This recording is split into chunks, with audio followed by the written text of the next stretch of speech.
Mufti Menk, we heard from you earlier, Jazakumullah khair, on marriage. And it's funny when you're talking about the qualities and when people fall in love before they've even spent any time with each other. And when we speak to people, often I find my friends who are married and I ask them, what are they looking for in their spouse? And even the other way, you almost get like a prototype answer. I'd like someone who's practicing, but not too practicing. You know, they've got to be a good person, they, you know, got to be earning well, etc. And you end up with this kind of very vanilla list of what they want.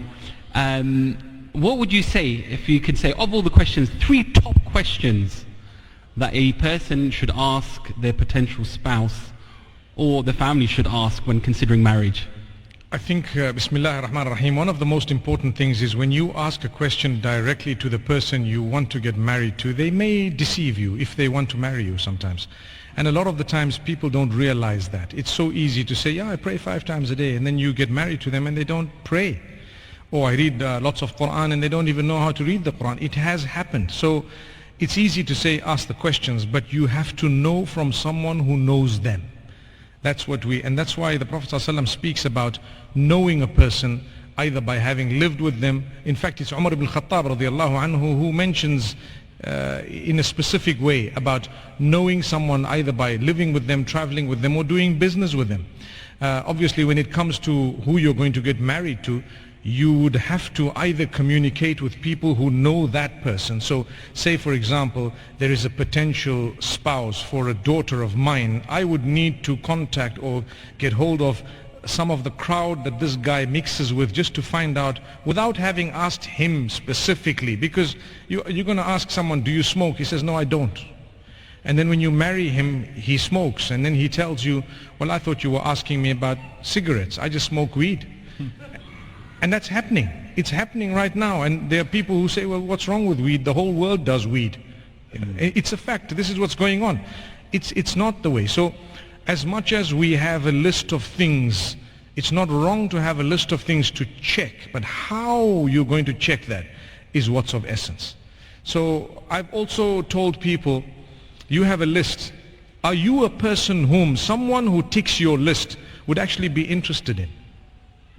That's a very interesting one, because I've had sometimes brothers and sisters say, I need a spouse like this.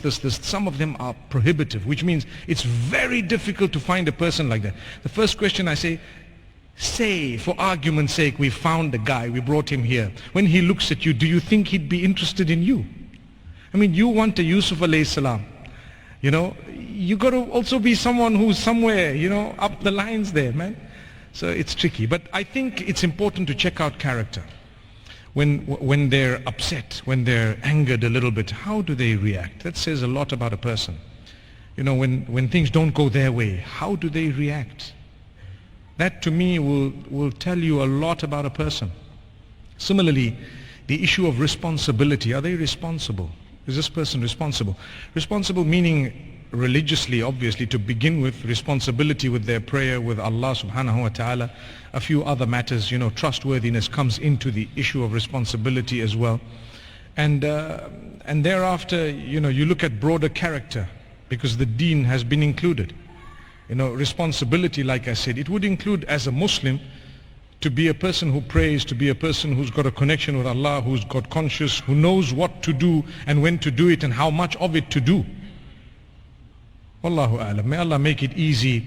As much as we have access to millions of more people than our parents did and our grandparents did, for some strange reason, it is 1,000,000 times more difficult to get married nowadays. Agreed, guys? SubhanAllah. Yeah, there goes.